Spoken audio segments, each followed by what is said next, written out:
And we are here with, well, y'all know yours truly, Sir Classic, and my lovely co-host, Miss Loose Lips. Today we're gonna be speaking and talking with Homebwoi, the What's legendary good? Homebwoi. What's happening, man?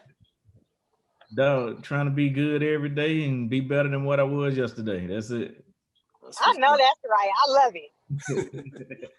So what you been up to, man? The music scene's been missing you for some time, and what you been up to all this time? Man, really just enjoying life, man.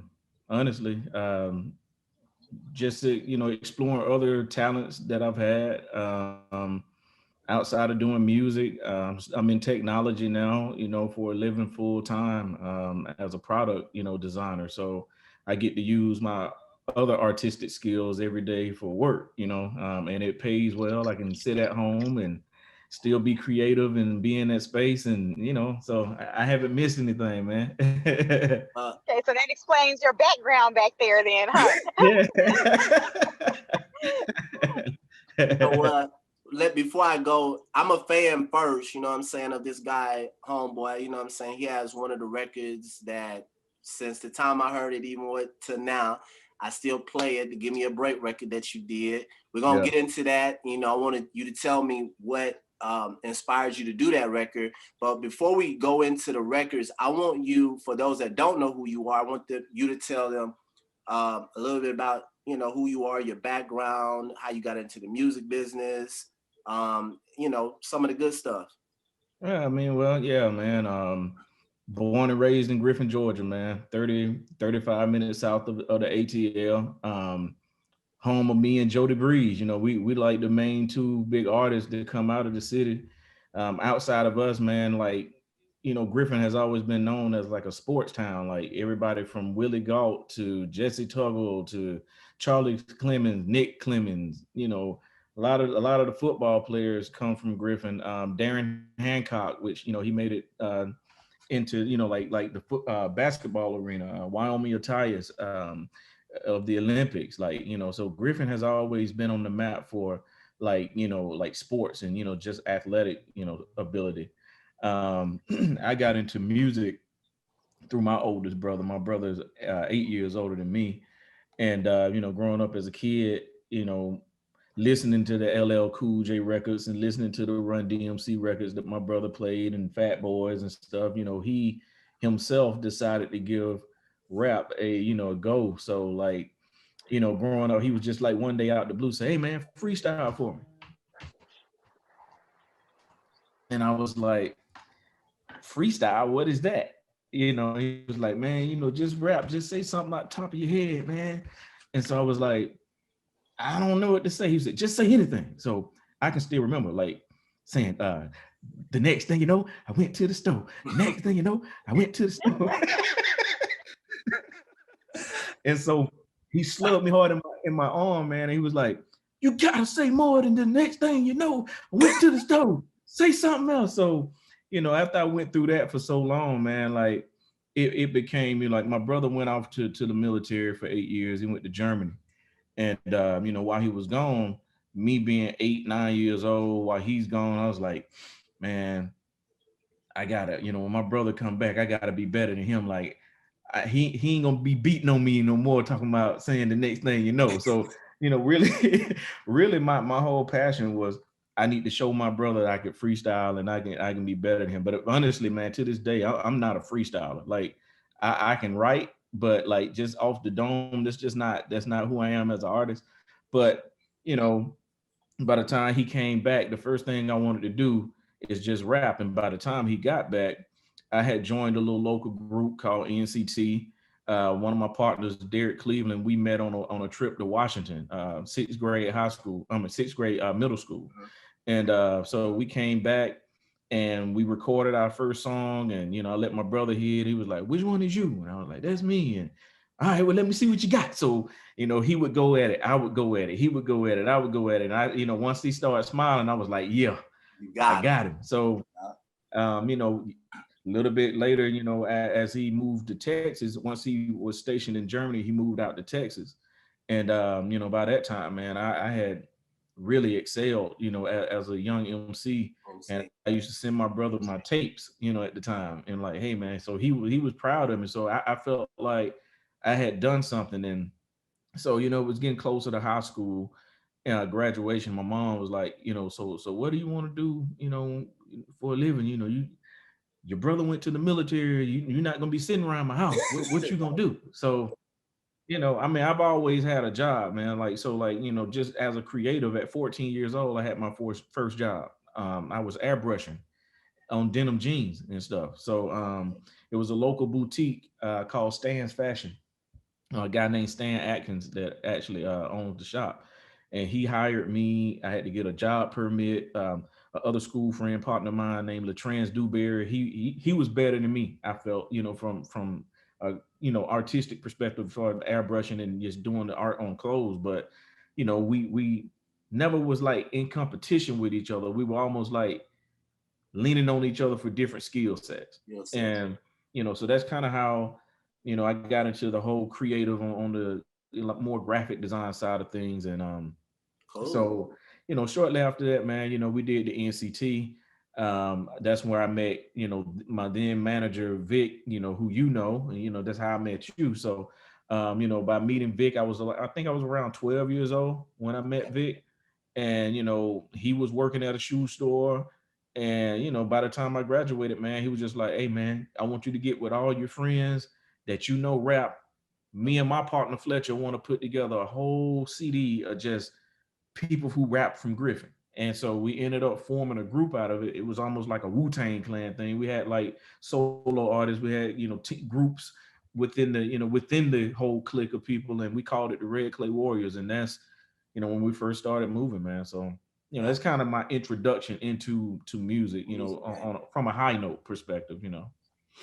Okay. So let me ask you this. Let's just kind of rewind a little bit. Right. With since your brother, your older brother was your influence, Yeah. let's say, and put you, you know, really got you into the music industry, um, and liking the music, who were your artists that while he was gone, and in order to, you know, show him you can do this, who were some of the artists that influenced you personally, you know, and that you were listening to kind of get, you know, the skills and stuff from? So when he first left, of course, it was like Ice Cube. I was a real huge Ice Cube fan. Spice One. Ooh, I love Spice One, you know, back then.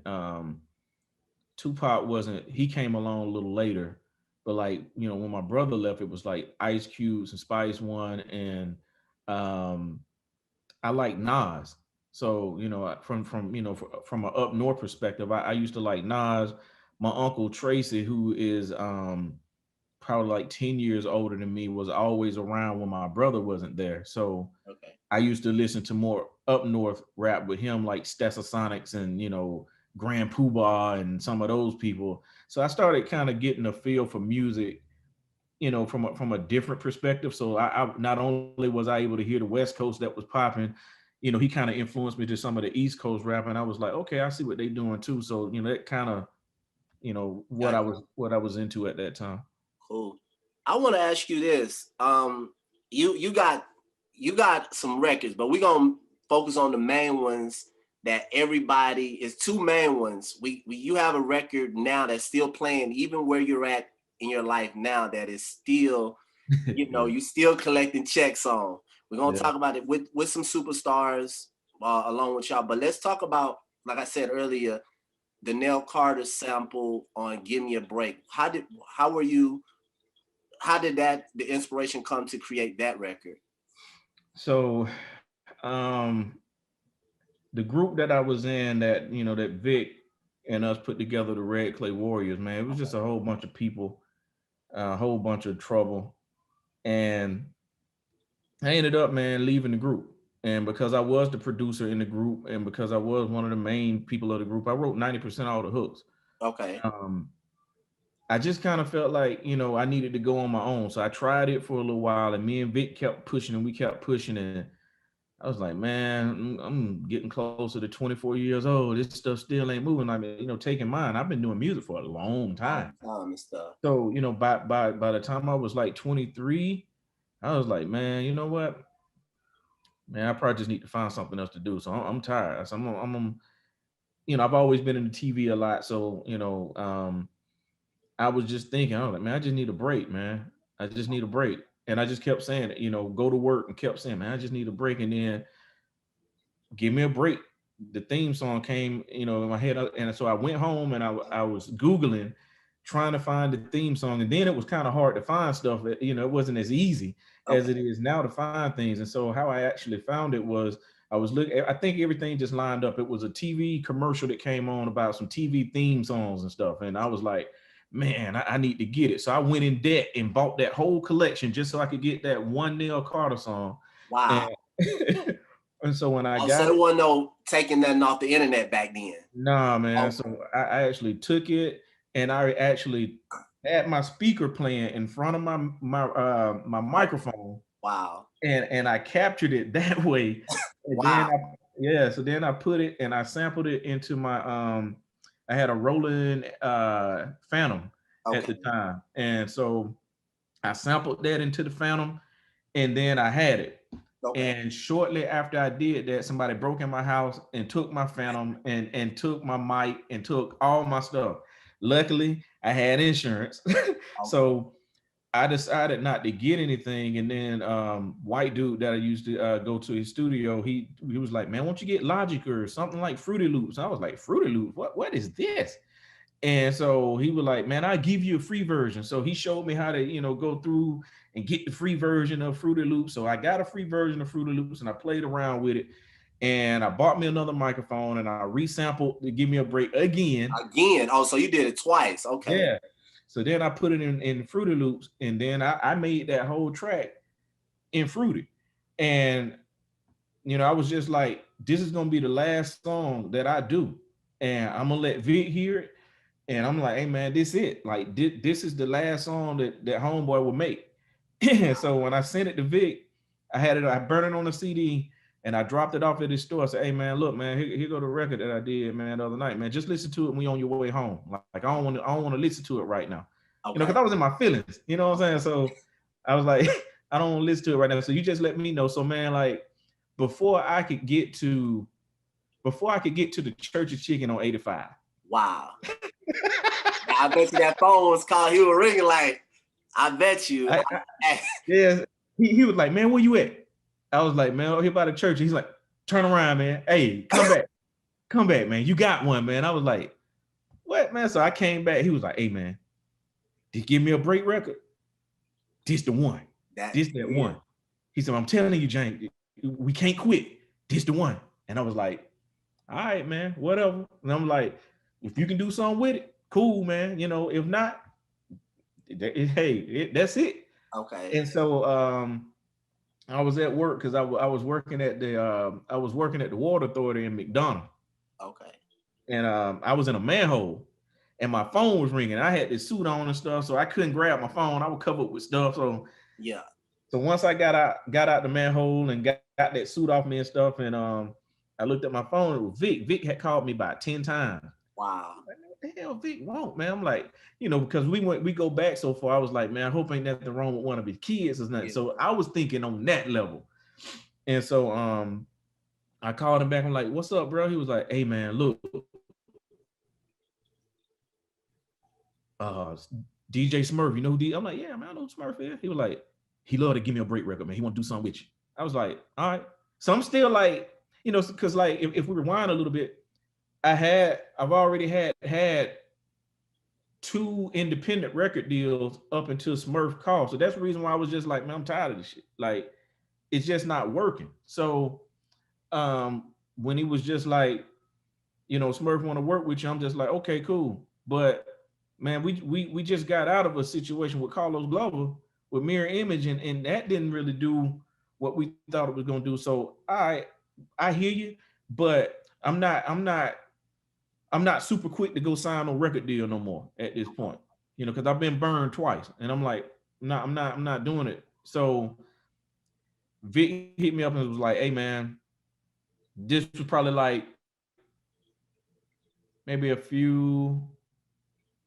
about a week later. Vic hit me and was like, hey man, come by the shop. Smurf dropped some beats off. He wants you to record some stuff on some tracks. So he had like a whole disc full of beats, and I found a few of them, you know, that I thought were, you know, for me, and I wrote to him. One of them was the "Where They At," you know, song. So um, going at it, and you know, just kind of writing, and then you know, the "Give Me a Break" record was still the one that just kind of stood out to everybody, you know, and so that went well. And Smurf was like, man, no matter what I get this dude, he kill it. Like I can give him a yin yang track, he kill it. I can give him something that he can really bust on, he kill it. Let me see what else I can give him. So he kept sending me some stuff from Midnight Black. I had tracks from Toon. So, you know, I had tracks from everybody. And it was like everything that he was sending me, I was like, I can do it. But then I had my own tracks that I was producing as well. And he was just as ecstatic at the fact that I could produce my own stuff, I could mix and record my own stuff, and I ain't need nobody to write stuff. And I had a decent show. You know what I mean? So um probably a week after that, after I'd done all that recording, I got another phone call that I couldn't answer at the time. And I called Vic, and he was super excited. Like, hey man, what you got to do when you get off work today? I was like, nothing. He was like, can you come to the shop? I'm like, yeah. I'm like, what's up? Hey man, we finally got that break, man. We finally got that break. I'm like, what's up? He was like, we got to go to the studio and we got to record a song with Yin Yang. I was like, okay, cool. So in my mind, I'm thinking, man, I'm finna get on a club banger. Okay. You know, because when I'm thinking Yin Yang twins, I'm thinking, man, I'm finna get on something. We finna tear the club up. You know what I'm saying? So Vic had I think he had like an Explorer at that time. And we had like, you know how back then you had the little tape that you can put in the tape player to so you could play CDs. Yeah, I remember that. I remember that. I remember that. With the little wire and stuff. Yeah. So he had burned it. I think Smurf had burned the track on the CD. And so we were riding up, and Vic put it in. He said, "You ready, man?" I'm like, "Yeah, man." He's like, "Look, we got the ride." He said, "Just write on your way up there." I'm like, "Man." So I got my book bag, got my pad, my pencil, and I'm like, "Okay, go." And I hear burn, burn, burn, burn, burn, burn, burn, burn. I'm like, "Man, this ain't no damn clubs." Oh wow. So I was like, "Hold on, man. Is this the wrong beat?" And Vic was like, "No, man, this it." I'm like, "Nigga, this ain't no Yin Yang Twin record, man." I said, "Man, the Yin Yang Twin won't rap on there like this, man. This ain't no club record. This." So I kept going in because it wasn't a club record. And Vic was like, "Look, man, this the song. I don't give a damn if it's a club record or not. I want you to get on this song. I want you to tear this motherfucker up, and it's like, do your thing." And I was like, "What the hell do you want me to talk about on this record, man?" And he was like, "I think Smurf wants you to talk something about like, something that can go into the sports arena, but he don't want you, So I was just like, okay, so all right, I'm into football, so I'll write some stuff. And it took me probably about 10 minutes. I wrote the verse and I would spit it back to Vic. I'm like, "What you think?" He was like, "Shit, jam it to me, man." So, so he ready to get to the studio. So we went to the Zone, Billy Hume studio with Lil Jon, Yin Yang, everybody used to record it at the time. So I met Billy, and he had an intern at the time named Joel, who was actually running the session. And so Joel was like, "Hey man, you ready to record?" I'm like, "Yeah, man." So Smurf was like, "You got your verse already?" I'm like, "Yeah, I wrote it on the way up." Your talent. I was like, "Okay, yeah, let me hear it first." Yeah. So he was like, "Let me hear it first." So I told Joel, I said, "Play the beat, man." So Joel played it. I did my verse. He was like, all right. So yeah, that part you were talking about, deals with football. I don't want you. He said, "Man, I love what you did, but I don't want you to mention like a particular sport. I just want you to kind of talk about something in a way to where it could be for any sport." And I was like, "Okay." There you go. And he was just like, "How long you think it's gonna take you?" I was like, "Shit, I haven't knocked out." I said, "Just give me a second." So he's still like looking at me like, "Okay." So I went there. I said, "I'm ready." He said, "You ready?" I'm like, "Yeah, I'm ready." He said, "Man, let me hear it." I said, "Man, look, I'm ready, man." I said, "I'm ready. Let me go." So we went in the booth. I did 3 takes. And then I said, "Hey, man, you want me to do some more ad lib?" he was like, hey man, you just stay in the booth, man, but don't touch it. And he said, hey Vic, meet me outside for a minute, man. So I was, I'm looking, and so like because I was, I'm weird like that because I have so many different talents. I was talking to Joel about his technique of recording me. Okay. So I was like, yeah, man, I do the same thing. I'm like, so here's the issue I be having. Like when I got my vocals and I be trying to get them to peak through the 808, like what are you doing? So he was showing me some stuff with like R bass and just some different decibels and stuff like that. And I was like, oh, okay, so that's what I'm doing wrong. So I'm looking at all the plugins that he using on my voice. And I'm looking at how he slide and stuff. And you hear it. You know what I'm saying? So like, I'm like, okay, I see what he doing. When I get back home, I'm gonna try it on my own stuff. So I'm talking about engineering, man. Smurf came back in. He was like, so I came out the booth. He was like, hey man, look, I know Vic told me that you skeptical a little bit about signing another record deal, man. Bro, I'm gonna sign you, man. And I was like, all right, bro. I said, man, he said, look, what will it take for me for you to sign a record deal? I'm like, at this point, somebody who gonna be able to put me on TV, somebody who gonna have me on the radio, somebody who can do something for me. I said, man, ain't with that. Oh, I just got a record deal shit, and I got heard on radio and making shit. I said, I can do that for myself now. Like, I'm talking about I want to be on TV. I want you to show me you can do something for me. He was like, done deal. So maybe a couple of weeks, maybe even 3 weeks had passed since we did that record. And I, again, man, I was still in that place where I had already signed a record deal before. I had 2 record deals. So it's like, man, this nigga just talking. So that's just kind of how I looked at it. So I was in a manhole again. Working. With the whole suit on. With my whole white suit on, a little hazmat suit on. And I come up and it's Vic. And I was like, what's up, bro? He said, do you have any vacation time? I'm like, yeah. I'm like, how much time do I need? He was like, just a couple of days. I'm like, nah, man, I'm good on that. What's up? He was like, man, I don't really even want to tell you, man. I was like, well, damn, bro, you been calling me like hell, so you may well say what's going on. And so he was like, hey, man, we might be finna go film Soul Train. I was like, what? On what record? He was like, the song you did with Yin Yang. I'm like, yeah, but I ain't signed nothing yet. And he was like, it don't matter. Smurf said he was gonna prove it to you, bro. He said, man, we hoping everything go through. And if everything go through, you going to Soul, you gonna debut the song on Soul Train as the second song that the Yin Yang twins perform. So to that time, I had not even met D-Rock and Kane. Oh wow. Like, so they had heard the song, they had heard other music of mine, Smurf had let them hear, my stuff that I had been recording and stuff. And like automatically, man, me and Kane just y'all clicked. We clicked, man. Wow. Like from the beginning, like, he was just like, shout out, I heard your shit. He said, nigga, you rap, nigga. He said, but shit, don't fuck up here, nigga. I'm gonna let you know. So I'm like, all right, bro. So I'm trying to holler at D-Rock, but D-Rock kind of standoffish, So I was just like, damn. He was like, man, bro, just, he just kind of, he'll come around. He'll come around. So just like, cool, man. So I was like, hell, since Kane took me in, I'm just gonna hang with Kane. I'm not, I'm not one to force myself on nobody. Like, so if D-Rock went rocking, like, hell with him, I'm just gonna rock with Kane. So me and Kane, we chopped it up. We were cool. We had a big box of clothes, man, that the label had sent for us to wear. Stuff that had not even came out yet. Okay. So I got to fly all that stuff back. So I was happy I got some stuff to wear that nobody have, So, that was cool. And then like we did our part, and I was so excited, man, that I just kept messing up. Like I was everywhere. I was just excited. And Smurf was like, hey man, look, I know you're excited, bro. Just calm down a little bit, man. Just because on TV, when you give that much movement, it make it look like you super all over the place because the camera trying to track you. So just stay, in a few places. You can still move around a little bit, but just don't be everywhere. So I was like, okay.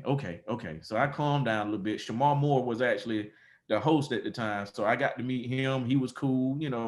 he was like, man, so damn dude, who are you, man? So, we chopped it up, we talked and stuff, man. And I was able, for me at that point, man, like I had achieved everything that I wanted to achieve in music at that point. Because for me, like, going back when my mom, like, what you gonna do with yourself? First thing I said, Mom, I want to be a rapper. This was before rappers, it was cool to be a rapper. And so my mom was like, hell no, you going to college. Like, you're not doing that rapping shit. And I was like, Mama, I want to be a rapper. And she was like, why don't you go to school and do something with your art? You can draw, you can. I was like, Mama, I want to be a rapper. And she was just like, your uncle been singing all his life. He been in the gospel group singing. He wasn't able to do nothing. You need to do something that I know you can make it in. I'm like, I can make it in this. So for me, my prayer was, God, just let me make it in music. I just want to show my mama, just let her see me on TV one time or hear my song on the radio one time.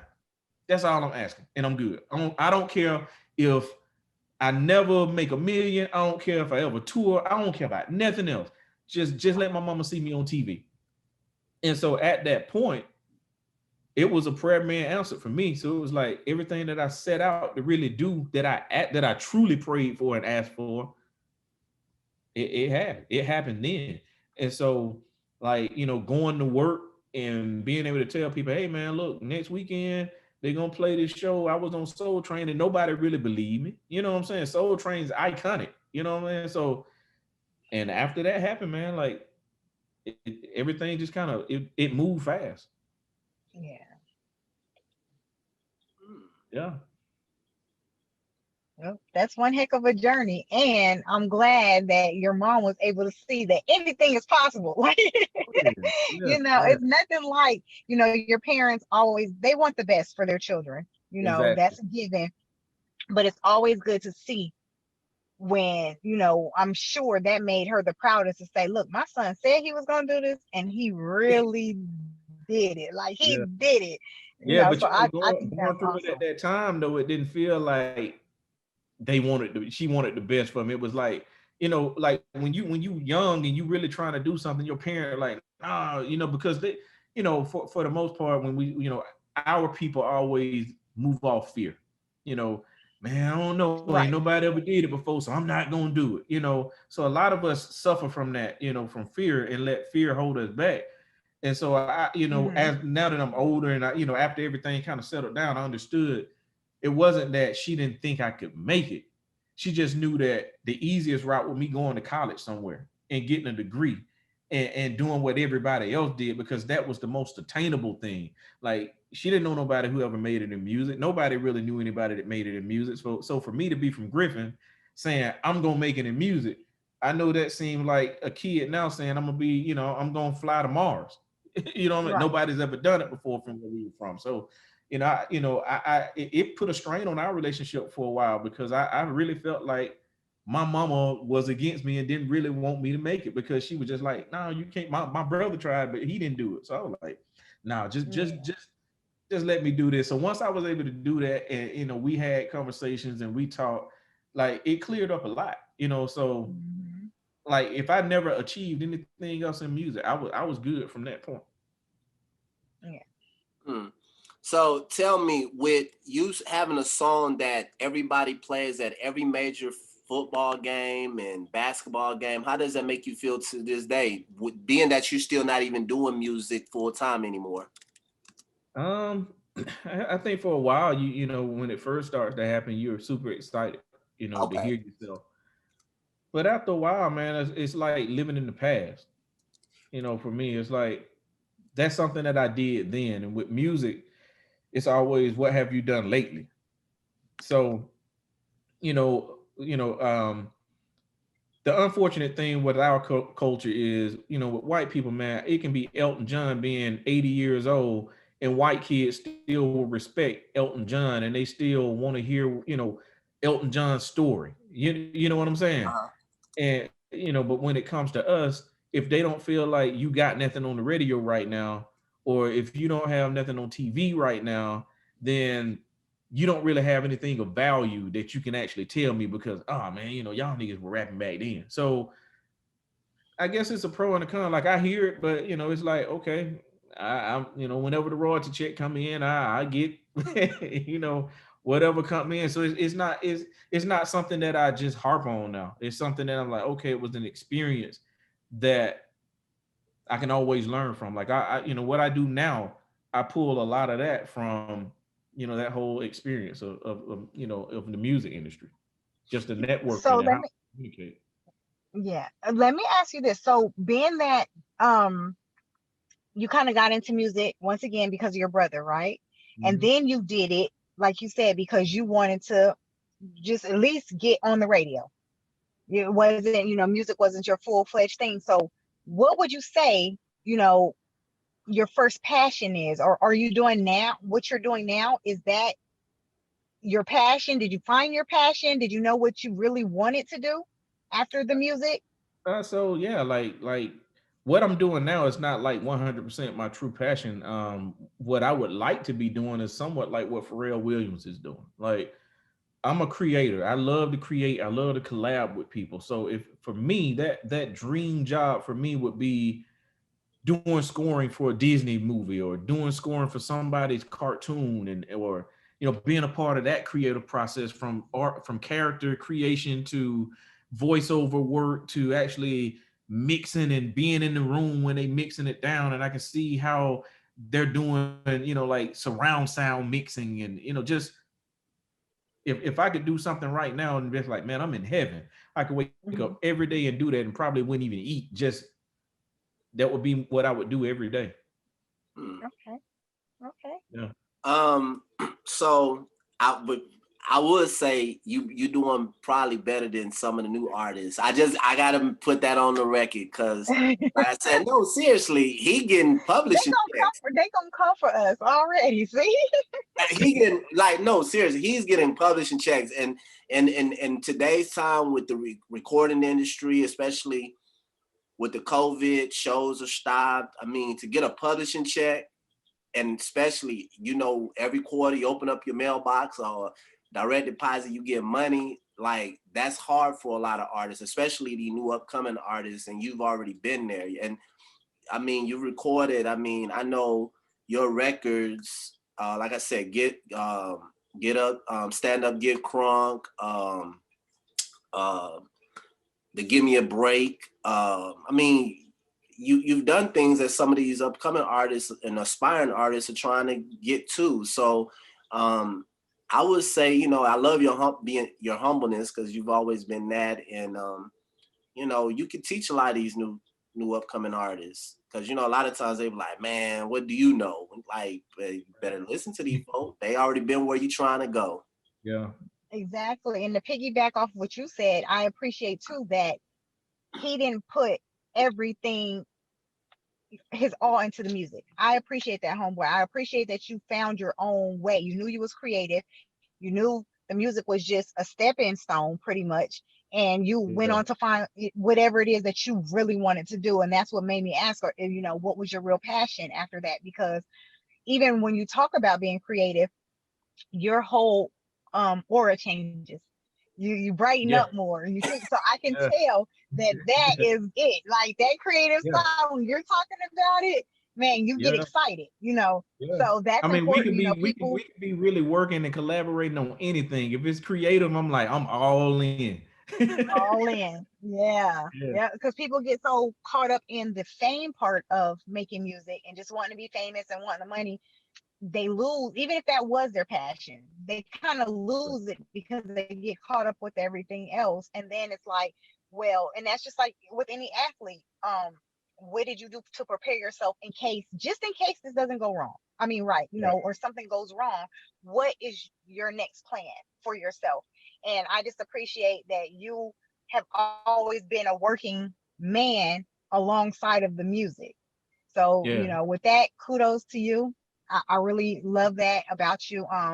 And like Classic said, the humbleness is there. So thank you. Thank you for just being a genuine person out here in these streets in a world full of, man, we got a lot of fakesters out here. So thank you. Yeah. Um, Appreciate it. I wanted to, we want to bring it back, but before, I want tell everybody because are you working on anything currently musically? Yeah, well, yes and no. I'm working on a documentary, and I'm also working on a cartoon as we speak. So right now with the cartoon, where I'm at is I'm just drawing the backgrounds and animating all the backgrounds and stuff for different scenes, and hopefully within the next 3 to 4 months, I should have some type of pilot that will be floating around. It's going to be me, comedian Black Boy, comedian Double D, Playboy Trey, and Bohagen. We all collaborating on a cartoon called Same Thing, Different Day. Doing a documentary called Success So Subjective. Um, and so, before COVID hit, I was working on like songs just for the documentary. So I am working on stuff, but it's just stuff for other stuff that's bigger. Like I'm not really working on something saying I want to put a project out just to put out a project. It's more or less just, theme music for a documentary. So you doing the artistic thing. Okay, cool. Mr. Homebwoi. Yep. So tell me, or tell the viewers, how did the record that you and B Jizzle did, Mr. Cash Money, how did that record come about? To where they at? What's your heartbeat Um, for? How did that come about? So again, Smurf had gave me some tracks to check out, and I had heard some stuff and played around with it, and kind of added some stuff to it, and um, started out, man. When I heard the heartbeat, I just started doing the little pant noise, like somebody was breathing hard. So, Okay. originally when I did it, it was just that as like a break, and then the whole where they at in the club, the main part of the hook. And so I had 3 verses on it. I sent it to Smurf, and that was a song that kind of stood out. He was like, man, I like what you did to this. And it was like, what you think about putting somebody from Cash Money on it? And immediately for me, I was like, yeah, who you talking about, Wayne or Juvie? you know Big Yeah, because dreams, big I mean, dreams. because like no diss to BG, but like at that time, the hottest 2 people were Wayne and Juvie. So Right. I'm thinking, because I didn't really know he had a relationship with BG, so I'm thinking he's just thinking out of the box and was like, "Hey man, I'm finna throw him on something with somebody from New Orleans." And so I was like, "Cool." So he was like, "Nah, man, BG." And I was like, okay. Wasn't my first pick, but hey, There you go. It's you know, still in I the still family. I still rock with him too. You know what I'm saying? So um he sent the record to BG. And so the version that you all have heard, um his his first verse in the song is actually the verse that I put on the original song. Original stuff. And Okay. so he went back and added. And so that's kind of how that happened. Um, but we were still rolling with the Give Me a Break record. And from what I understand was I heard a few different things. One, I heard that we could get the sample clearance, but because Smurf didn't make the beat and I did, his portion was going to be, so minute to where he felt like it's not worth even trying to clear the sample because we won't make as much money, is how he felt. Another version that I heard, depending on who I asked at that time, was we could get clearance from the people who made the music from the theme song, but Nels Carter estate didn't want to clear her vocals. Okay. So we thought about doing a cameo with a feature with goodness, Fantasia, Oh wow, that would have been big. and let her sing the hook instead. But then Smurf was like, he was afraid that if we use Fantasia for something like a sample, that it wouldn't have the same feel that it had before with Nell Carter singing it.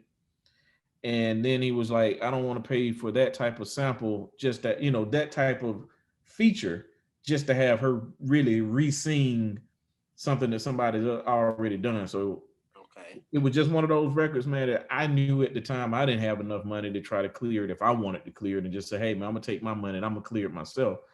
So that's kind of what happened with that record. And like, it was a lot of stuff that happened around that time. So Big John Platt was actually, I think it was EMI. EMI Like, Publishing. yeah, EMI. he was over. He was actually over EMI, and he actually flew down and came to Griffin, and sat in my studio and listened to a whole bunch of songs, probably for about at least about an hour of his time. And his thing was, who made the beat? I was like, me. Who recorded? Me, right here. Who mixed it? Like, me. So he immediately got happy. He was like, man, he said, bro, we just flopped with Gorilla Black. We gonna make you a star. So we had $1 million record deal on the table that Smurf signed, that I signed. Okay. And Smurf was like, hey, bro, the original deal that me and you had, man, we gonna renegotiate this. I wasn't looking for this to happen. You gonna be straight. I'm gonna be straight. We all gonna eat. So, I was like, cool. We just kept waiting. We kept waiting. We kept waiting. We kept waiting. And so at that time, man, I had a bidding war going on. I had Def Jam, I had Sony, I had TVT, and also Warner, all at the same time, along with Big John, looking to sign me. So I'm flying back and forth to different people's offices, and so we just keep waiting. We're like, damn. So I'm meeting Smurf, like, hey, bro, is everything good yet? Because like, truth be it told, I'm struggling, at the crib. I had got caught up in the housing slump. So, that housing scheme. So I was already in something that, I was paying too much to be in and really couldn't pay for it, and had my dad staying there for a little while, and he didn't want, man. So it was a lot. Going And on. so he was like, well, I'm hearing rumors. So, he came clean with me. He was like, I'm hearing rumor that Jermaine Dupri is supposed to be transitioning to the urban vice president at this time. He said, I haven't had a meeting with him, but we got a meeting scheduled. I got to take the records to him. I got to let him hear. I got to, do everything. So what I heard, and like I said, man, I'm always hearing secondhand, so I don't know how much truth is to what I heard. But the story I heard was Jermaine was like, hell no, I'm not giving y'all no $1 million record deal. Wow. And also, we'll sign him, but the brat gonna have to do some ghostwriting, and I'm gonna have to do some production. And so, Smurf, and rightfully so, feeling like, hell, man, look what I've done with Yin Yang. You know, um, look at what we've done with this man up until this point.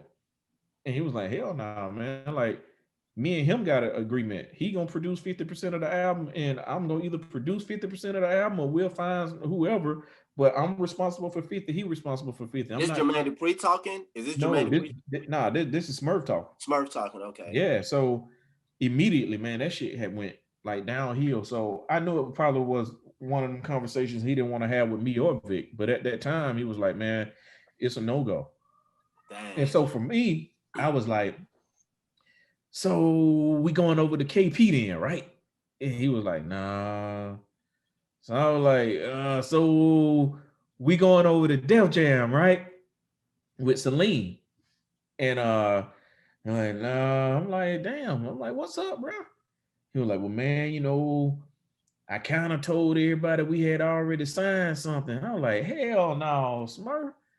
And I think this is when me and his relationship started to go downhill, because I was pissed. And I was like, bro, how the fuck you gonna let the left hand know what the right hand doing? I'm not even in your position, and I know that. I'm like, man, you ain't supposed to tell these people we done signed something to the ink done dried. We don't got the check. Then you can tell them. You don't supposed to tell them. So at that point, I'm like, okay, fuck it. It's done. So what we gonna do now? And he was like, well, shit, man, we got to find another record. So what ended up happening, I had to tell y'all that long story to get back to what we were originally talking about. So the Where They At record, um, we ended up licensing a version of that record to BG Okay. because they were willing to do video.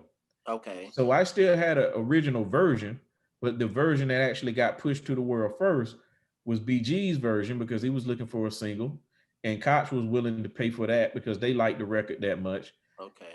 But what I didn't like about it was my verse got cut down to 8 bars Oh wow. for the video. Mm. Okay. You see what I'm saying? So like for the whole song, I still had my whole verse that I had up there. For the video, when we shot the video, they cut my verse in half. So I only got 8 bars. And it went shit I could do about it. You know what I'm saying? So it just kind of left me with a salty taste in my mouth, man, because I was like, damn, now this is really my song. You know what I'm saying? You're licensing a version of my original song, and you gonna damn near cut me almost all the way out of it, except for doing the hook. Like that shit just didn't, man. It didn't sit well. So, needless to say, years later, after everything had unfolded, I didn't know I was supposed to get any money from licensing a song to somebody. Like, it's just certain shit you didn't know.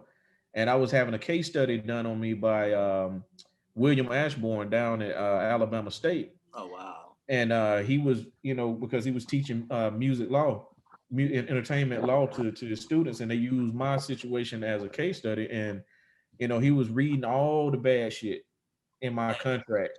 And I mean, you just gotta imagine, man, sitting in a room full of people that you don't know for one, and then when you're sitting in that room with them people, he's picking out all this shit that make you look like you know what the fuck you were doing. And I'm just like having to absorb all of this shit. And he was like, now let's get to this licensing deal that you signed. He was like, were you high when you signed this, bro? And I'm starting to get pissed now because I don't drink and smoke. So I'm like, so he just trying to goddamn make me look bad in front of all these students now. So I started to get ill. He was like, nah, bro, I didn't mean that derogatory. He said, man, ain't no in the hell you had representation and signed this. He said, did you get your money? I was like, hell, I ain't know I was supposed to get no money. Money is He reached in his pocket and he handed me $1. I was wow. like, what the hell is this for? He was like, reading through all of this paperwork, what you're owed is It's $1. $1. Are you Wow. serious? Yeah. What? So immediately I called Vic because he had been trying to call them too. Because as basically for him to use me as a case study, basically what he said to me is, hey man, I'll do whatever I can to help you get out of that situation. And get you what you're owed, basically. Okay. So he had already called Carl Washington, who had called Smurf, who had Oh, called Washington, Garrett. your lawyer. Oh, was that Yeah, Smurf's lawyer? yeah, that was Smurf's lawyer, Okay. who had called Smurf, who had called his brother Derek, who was helping my manager Vic at the time to manage me, who had called Vic, so nobody was answering their phones. So Oh, even when I was calling, Vic wouldn't even answer the phone for me at that time, okay. which really pissed me off because I'm like, damn, bro, we go way the fuck back. And I And know you you know knew why this I'm was calling shady. you, but you Right. you don't want to answer your phone either. So did you know this shit too? Is what I'm sitting here thinking. I'm like, so how much money did you get? I know y'all niggas got something because you got 20% of everything that I got. Got us. So why am I the only person who didn't get anything out of this shit? So for a long time, man, I couldn't get anybody on the phone. I couldn't even get my old attorney on the phone Oh at that wow. time. That's just how bad people were dodging me. So it was like I had to wait for years later for people to really just start speaking. And that's when Vic started, yeah, man, well, I didn't know about that, but I knew about this. I'm like, well, fuck, bro. Like, you telling me this shit now, but when it mattered, you weren't saying a damn thing. Right. You know what I'm saying? So, yeah, man, like, one of the things that the other thing that kind of pissed me off about that particular song, me being from Griffin, I knew a lot of the radio DJs in Macon because Macon, was probably the same distance from us as Atlanta was. So Okay. DJ Smooth down in Macon, me and him, he knew me since 12 years old, kind of growing up doing open mics and License stuff. talent shows and stuff. So he knew me. So DJ Wiz, some of the people now, Super Dave, like Yes. some of these people I already knew. And I got a phone call from Smooth, and he was like, "Hey, bro, You gonna be down here tonight, right? Like, be down well. Making, man. I'm like, shit, nah, ain't nobody told me. I said, what's going on? He was like, well, man, BG gonna be down here. He gonna be performing. I just know you gonna be going shit, man. We've been blowing the fucking song up all this week. Oh wow. So he was like, you didn't know BG? I'm like, man, I ain't no shit about it. So I called Vic. I said, hey man, did you know BG was doing a show in Macon tonight, bro? Like, are we not gonna be? He was like, I didn't know. Nobody didn't tell me. I'm like, well, shit, man, call Smurf. So he called Smurf. Smurf didn't answer. So I called Smurf. Smurf answered. And he was like, what's going on, man? What's wrong? I'm like, BG is supposed to be performing in Macon tonight with our record. And we not invited to even do the damn show. I'm like, man, at least I can open up for the nigga with, with some other shit that we got going on with that song. And he was like, let me hit you back. Oh man. So I'm waiting. It's getting dark and shit. I got on clothes because I'm just like, I just know they saying we gonna go down there and do the show. Get a call back from Smurf. Yeah, man, nah, dog. We ain't gonna go to this one this time, bro. I'm like, but man, this down here with my people that know me, bro. Like, this is gonna be a good opportunity. Yeah, BG ain't the type of nigga you just pop up on, and just be trying to do no show shit like that, man. If they ain't invite us though. So, we just gonna have to bite the bullet on this one. Man, after that shit, man, and after BG had went to Columbus, where parked the Bohagen, like, I know a lot of folks in Columbus and shit, and Double O Key hit me up like, you gonna be down here tonight? It was the same shit. After that, man, I was just like, fuck it, man. I'm done, man. Like, it's clear that I'm the only one fighting for me right now. At least that's what I felt like anyway. You know what I'm saying? Even if that wasn't the case, because, as an artist, you never know all the bullshit that goes on, that, all the arguments that people get in about trying to do shit for you. So, but to me, in that current state, I felt like, man, I'm in this bit by myself. Wow. Wow. So that's how that, as far as that song, man, it's like, I'm glad that's not one of the bigger songs that I get paid from all the time, like to Stand Up and Get Crunk, because I feel like it would be more issues all the time. Wow. So did Yep. it ever get rectified? Because you are at least getting something now. No. Yeah, I mean, I get my money from, I got my publishing, but that's a whole nother story. Oh my gosh. So still nothing from the licensing. Nah, hell no. That dollar that Nothing Dr. ever William rectified Ashburn from gave that. me is what I got from That's licensing. what you got. Yeah. So you never. And So that puts a whole new. now no residual off that Where They At record. I know you get off the Stand Up Get Crunk, but the Where They At, that's. I get my royalties from the publishing side from, when things are played and stuff like that. But from the licensing part of it, nah. And see, man, the crazy thing is we never signed a split sheet. Okay. Really for that. So I didn't even know really what my shares were. And it wasn't until I actually had to go through the process of setting up ASCAP. Like I said, it was a whole nother story. But once I got my publishing shit in place, I found out, hell, they gave a good bulk of the publishing of the record to BG and Smurf. I only had a little small percentage Wow. of some shit that I created. So it's like, yeah, man, fuck that. Cool. And that's kind of what reason why, people be like, hey man, when you gonna do something? Man, hell with that shit, dog, because I can sell dope and make more money than I can trying to get into some music shit. Dang. Wow. Those contracts are so important. And people ask every day, well, they made all these hit records. Such and such did this, and they was platinum selling and gold selling record artists. Where's their money? But it's things like that Yeah. what people don't understand. You get in these bullshit contracts if you even sign one. Yeah. And that right there will take it. You could be on TV all day long, but don't have a dime to your name. And that's just proof of how wrong that can go and why people need to read those contracts and have legal representation, Yeah. with them and have a neutral party because with the legal representation, because if you have a one-sided party, it's still not going to go right. They're going to still be trying to make you sign based on the other person's benefit Right. or so. I'm just curious. I know that's crazy. I'm curious. When you was y'all was going through this with the whole music, I'm just curious, can you mention some artists that you got a chance, if you did, you work with, did any collaborations with on some music that have not has not came out yet, like some stuff that's probably still on some of my boards, because I know with your affiliation with DJ Smurf, aka Mr. Collipark, Yang Twins, and Cadillac Boys, and all of them, was there anybody that you did some records with that we haven't heard some music from? Oh yeah, I mean, shit, man. Name some. Me and Bun B did a record together that Oh wow.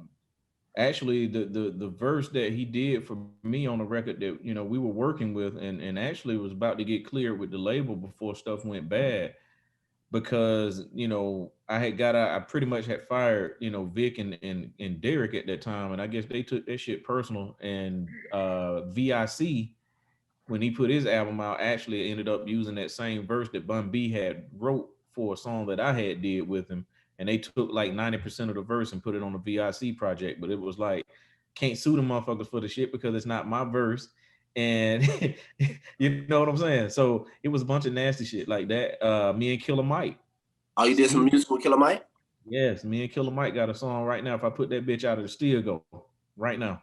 Wow. So tell me this real quick. So you the Killer Mike record recorded out. And what about the Bun B? Did y'all actually record the record? Or So me and Bun were not in the studio together when he recorded it. It was a song that I had put together, and I had let Smurf hear it, and he sent it out to Bun and got Bun's blessing, and Bun was like, hell yeah. So he jumped into this shit, So with Killer Mike, me and that guy actually chopped it up. We was at the studio together. I played him a lot of shit, and he was like, nah, nigga, you the truth. Like, I fuck with you, man.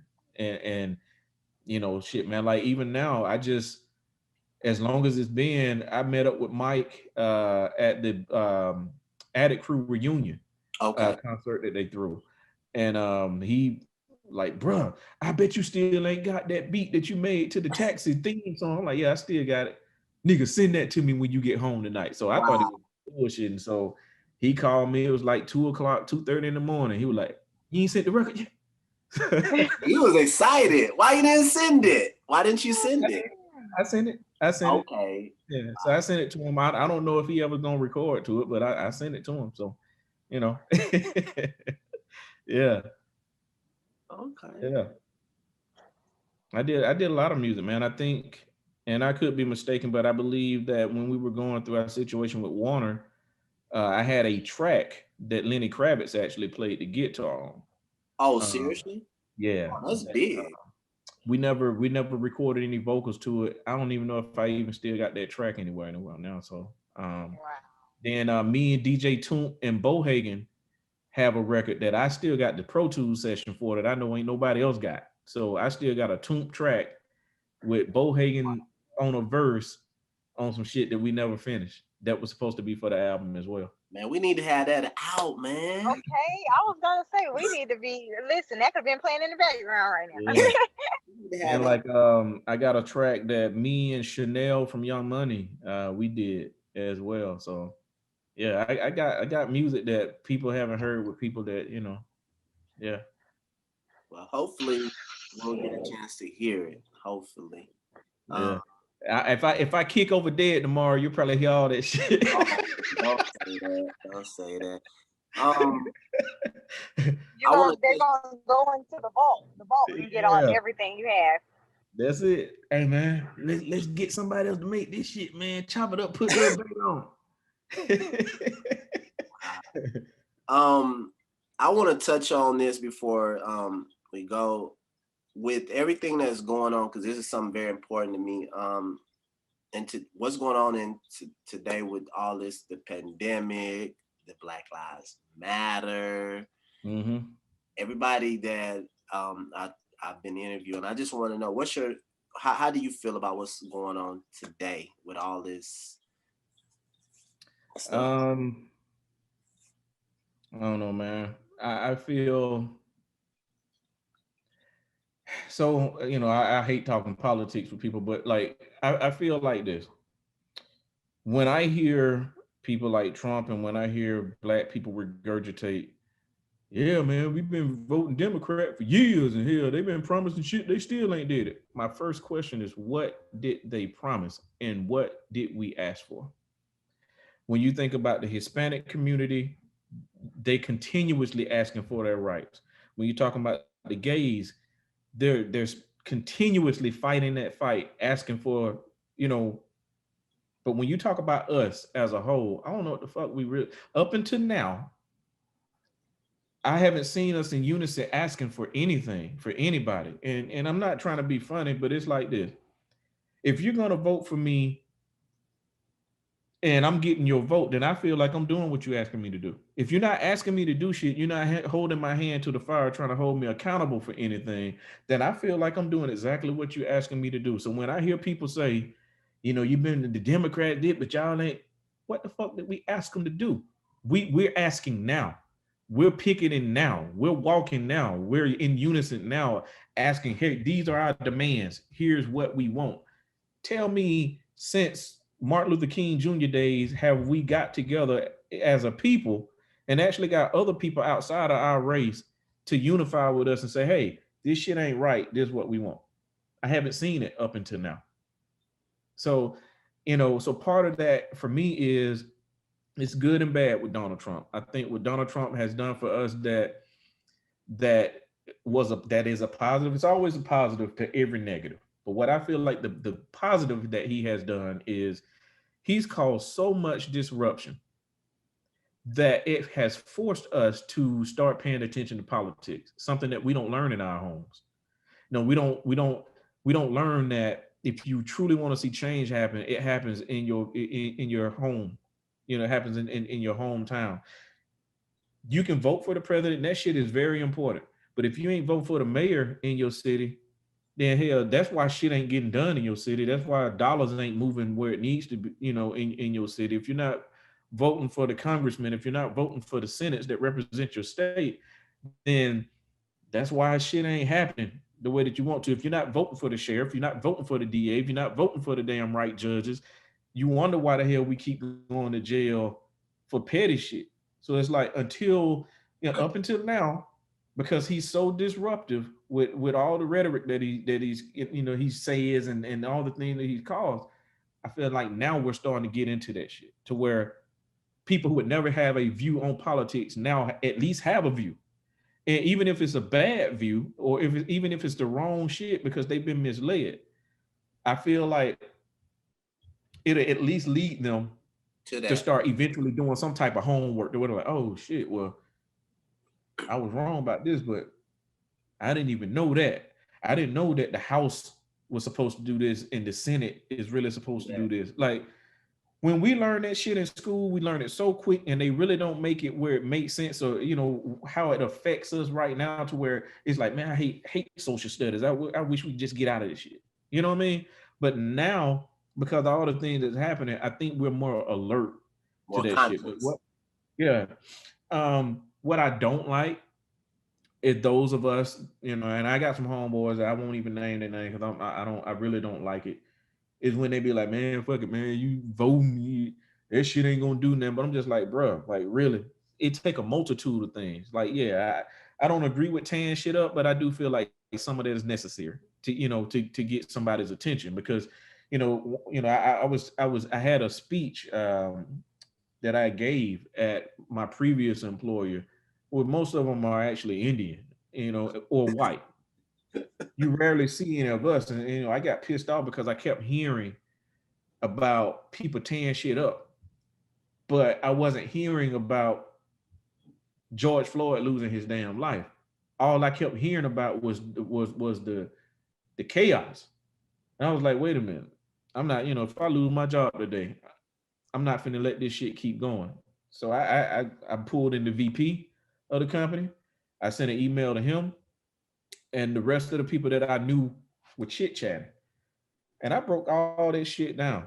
And I pretty much told them it pisses me off and it's almost hurtful and degrading to hear y'all talk about buildings being burnt up and shit. But I never hear one of y'all not one time say anything about how George Floyd died in fucking front of all of us.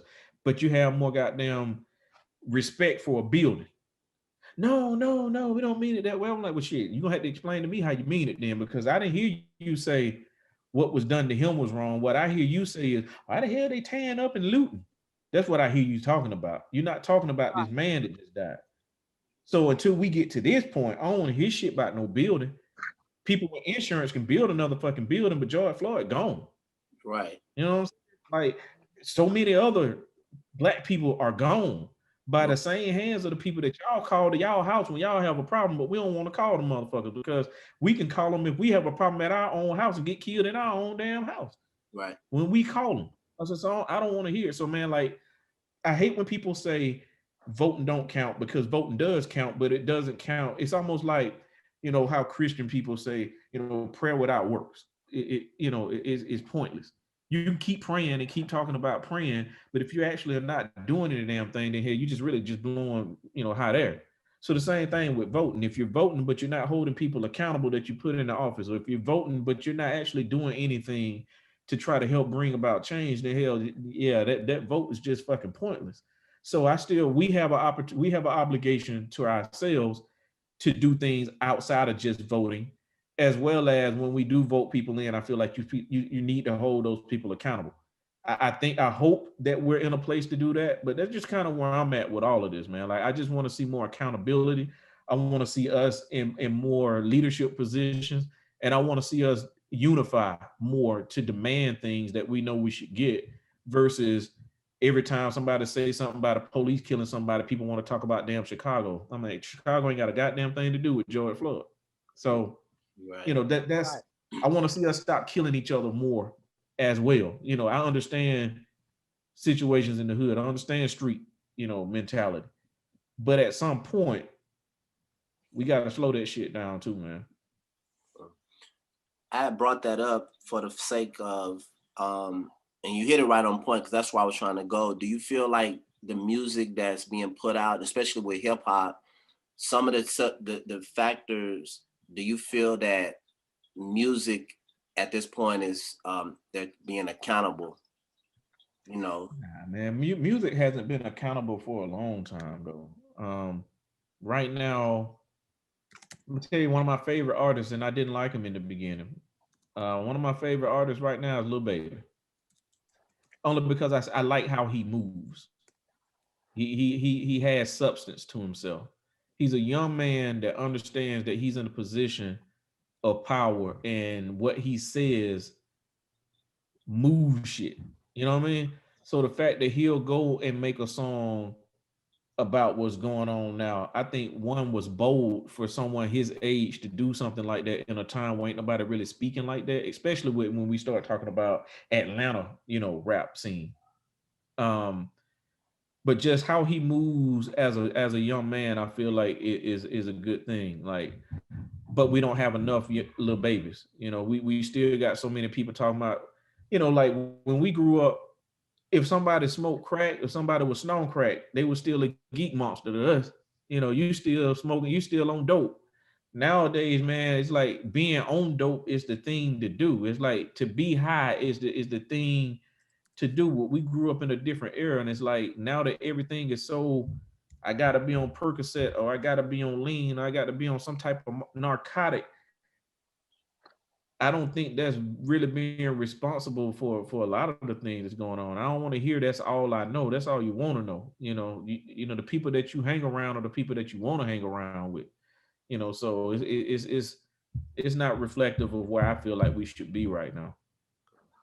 I'm happy to see Rick Ross actually try to put some substance in some of his music with the last single that he put out. Like, you know, going from somebody who talk about dope all the time to now trying to put some level of substance in his music shows to me growth, from one, and then two, it's like, okay, I can respect the fact that, damn, okay, you see what's going on, and at least you'll speak on it, you know, for people who listen to your stuff. So yeah, I mean, it's a couple people, man, but it's not enough. okay, cool. Like always, it's always cool talking to you. I always learn something talking to you, and you know, I'm like I said before, you got it, homeboy, homeboy. And what's funny Yeah, man. is his name matches his personality from a different standpoint. You know, the homeboy, Yeah. you are like a real homeboy. Like, I felt Yeah. like talking to you in this short period of time. I'm like, that's my homeboy, like for real. Like, you know. So that name is Yeah, very so fitting. But this even has been a behind that great. name, I felt like it was a common name that needed a face to it. So I was like, you know what? Whenever people say Homebwoi, now they'll think about me. Mhm. Well, Absolutely.